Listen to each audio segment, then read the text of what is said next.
পাঁচটা বিষয়ের হিসাব চাইবে। নাম্বার 1, আন হায়াতিহি ফিমা আফনা, তোমার জীবনটাকে তুমি কোন কাজে লাগিয়েছো?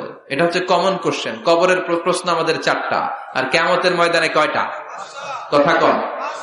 নাম্বার 1, জীবন দিয়েছে, জীবন কোন কাজে লাগিয়েছো? নাম্বার 2, জীবনে যে যৌবন আছে, যৌবনটারে কোন কাজে লাগিয়েছো? ঠিক কিনা? যৌবনের ইবাদত আল্লাহর কাছে বড় প্রিয়। যুবক যারা নামাজ পড়ে, বুড়ো হলে নামাজ পড়তে না পারলেও আমল নামায় নামাজের সওয়াব দিবে কে? সুবহানাল্লাহ কইবেন না? পেনশন স্কিম, এটা কি বলে?